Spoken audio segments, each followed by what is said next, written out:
Você já parou para pensar como é que, num planeta assolado por vulcões em erupção e chuva de asteroides, a vida conseguiu fincar raízes tão cedo? A Terra formou-se há cerca de 4,54 bilhões de anos, mas os vestígios mais antigos de organismos vivos, microfósseis e estruturas químicas indicativas de metabolismo, datam de apenas 4,1 a 3,5 bilhões de anos atrás. Em outras palavras, mal passamos da fase de magma líquido e a vida já estava lá, tomando conta de cada fissura, cada gota d'água que pingava, como se sempre tivesse sido parte do plano. Quando os oceanos começaram a se acumular, o planeta esfriou o suficiente para formar mares raso-S, e então algo extraordinário aconteceu. Bactérias e outras formas microscópicas emergiram quase instantaneamente, de acordo com a escala geológica. A rapidez desse aparecimento desafia nossa intuição, pois imaginamos que sistemas tão complexos, como ADN, proteínas e organelas, precisariam de um processo de tentativa e erro que levaria muito mais tempo. O grande mistério é este: para existir um genoma funcional, é preciso primeiro ter proteínas para replicá-lo, e para produzir proteínas, em princípio, já seria necessário um genoma que codificasse sua síntese. É o clássico problema do ovo e da galinha, multiplicado por centenas de moléculas complexas. Então, como é que a vida deu esse salto gigantesco em poucas centenas de milhões de anos? É essa a pergunta que vai nos guiar ao longo das próximas 6 partes.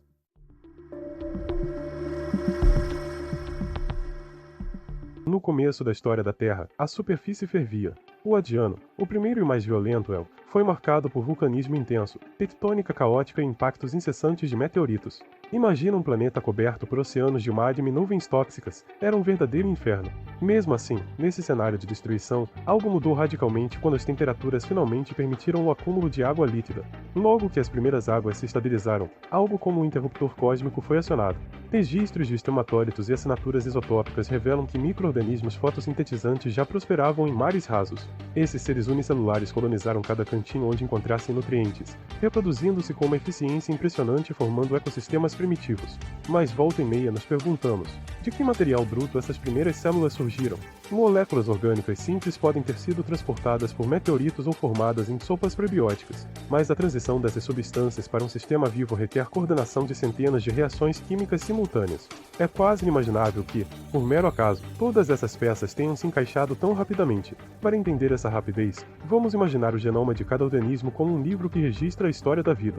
Com o passar dos íons, cada nova espécie escreve um capítulo extra, adicionando páginas com instruções para construir organismos mais complexos, dos protozoários aos peixes, dos anfíbios aos dinossauros, e daí aos mamíferos e aos seres humanos.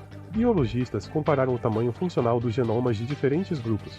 Verificou-se que, em média, o conjunto de genes necessários para sustentar um peixe é mais que o dobro do de um verme, e o genoma humano é aproximadamente o dobro do genoma de um peixe. Quando plotamos esses valores em um gráfico de tempo, o crescimento aparente segue uma curva exponencial, dobrando a cada 350 milhões de anos, como um relógio interno marcando a complexidade crescente. Agora vem a parte surpreendente. Se projetarmos essa linha para trás, até o ponto em que o livro teria apenas umas poucas letras instruindo um ser minúsculo, descobrimos que o ponto de partida fica em torno de 10 bilhões de anos atrás.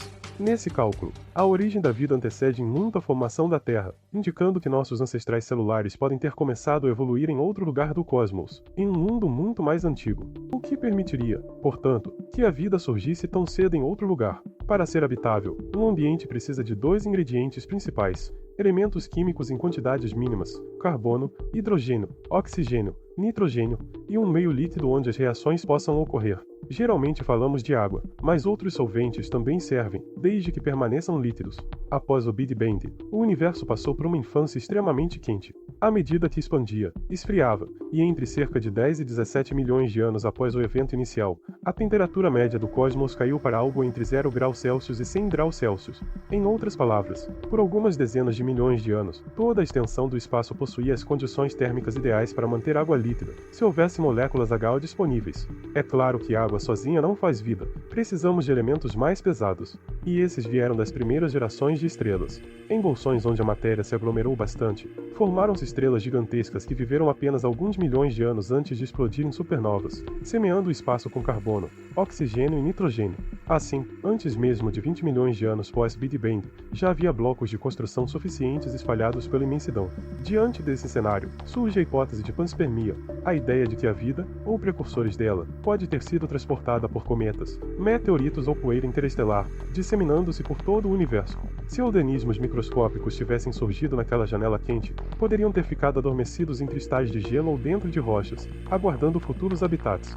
Sabemos hoje que certas bactérias, como Deinococcus radioduras, suportam radiação cósmica intensa, vácuo e temperaturas extremas, condições semelhantes às do espaço. Experimentos em satélites confirmam que elas podem sobreviver por anos à deriva. E tardígrados, aqueles ursos d'água, também resistem a ambientes quase absolutos de frio e vácuo. Tudo indica que vida microscópica pode, sim, cruzar distâncias interplanetárias. Se isso aconteceu, as próximas pistas estariam bem perto de nós. Fósseis microscópicos em leitos secos de rios em Marte, micróbios hibernando sob a crosta gelada de Europa ou dentro de plumas de Enceladus, e até mundos de metano líquido como a Lua Titã, onde a química prebiótica poderia gerar formas de vida que nem precisamos de água. Encontrar organismos em qualquer um desses lugares daria um salto gigantesco na hipótese de origem cósmica. Nos próximos anos, missões robóticas vão testar essas ideias.